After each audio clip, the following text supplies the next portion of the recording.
आज का हमारा प्रश्न है ग्लूकोज बनाने की दो विधियों को रासायनिक समीकरण देते हुए लिखिए। दोनों विधि के बारे में बताएंगे और एक एक करके बहुत विस्तृत जानकारी देंगे। शायद आपने ऐसा वीडियो कभी भी यूट्यूब पर देखा नहीं होगा। तो चलो वीडियो स्टार्ट करते हैं।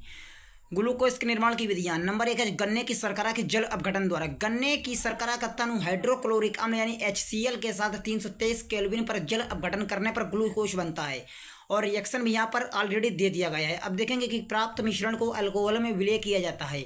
ग्लूकोज अविलय होने के कारण पृथक होकर क्रिस्टल के रूप में नीचे बैठ जाता है, जिसे छानकर पृथक कर लिया जाता है और पुनः क्रिस्टलन के द्वारा शुद्ध ग्लूकोज प्राप्त कर लेते हैं।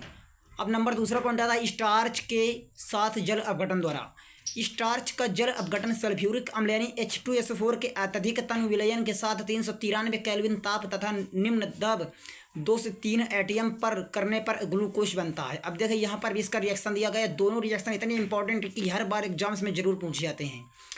अब देखिए ग्लूकोज की संरचना कैसे होती है। ग्लूकोज एक एल्डो हेक्सोस है एवं इसे डेक्सट्रोम भी कहा जाता है। यह इनके कार्बोहाइड्रेटों जैसे स्टार्च, सेलुलोज आदि का एकलक होता है। अभी देखिए यहाँ पर इसका फिगर भी समझाया जा रहा है। यह निम्न परमाणु के आधार पर यह संरचना प्रदर्शित करते हैं।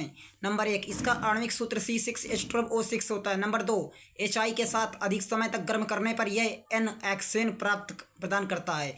अब इसका रिएक्शन भी देख लीजिए। नंबर तीसरा पॉइंट है ग्लूकोज हाइड्रा ऑक्सिल एमीन के साथ अभिक्रिया करके एक ऑक्सीजन का निर्माण करता है तथा हाइड्रोजन साइनाइड के एक अणु से संयोग कर हाइड्रोजन निर्मित करता है। ये अभिक्रियाएं ग्लूकोज में कार्बोनिल समूह की उपस्थिति की पुष्टि करती हैं। जैसे कि यहाँ पर रिएक्शन के माध्यम से एक एक संपूर्ण जानकारी बताई गई है। नंबर चौथा पॉइंट इसी में है ग्लूकोज ब्रोमीन जल जैसे दुर्बल ऑक्सीकरण अभिकर्मक द्वारा ऑक्सीकरण से 6 कार्बन परमाणु युक्त कार्बोक्सिलिक अम्ल देता है, जिससे सिद्ध होता है कि ग्लूकोज का कार्बोक्सिल समूह एल्डिहाइड समूह के रूप में उपस्थित होता है। जैसे कि यहाँ पर रिएक्शन भी दिया गया है। अब ज़्यादा पॉइंट नहीं बताना चाहूँगा क्योंकि इसमें रिएक्शन से भरी हुई है। ये केमिस्ट्री है मेरे बच्चों।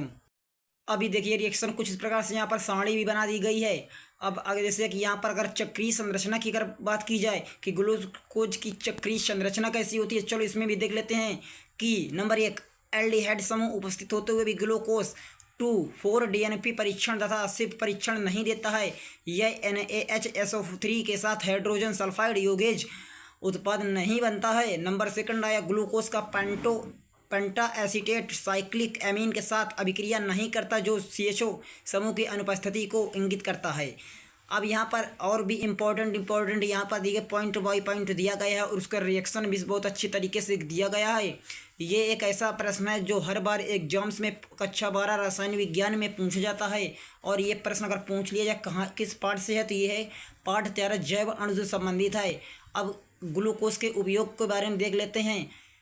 विभिन्न जैविक कार्यों में व्यय होने वाली ऊर्जा की पूर्ति भोजन के ऑक्सीकरण के फलस्वरूप होती है। मुख्यतः इस ऊर्जा उत्पादन हेतु जैविक अणु ग्लूकोज का उपयोग होता है। यह मुख्य रासायनिक ऊर्जा गतिज ऊर्जा के रूप में जीवधारियों की विभिन्न संरचनाओं में संचित होती है।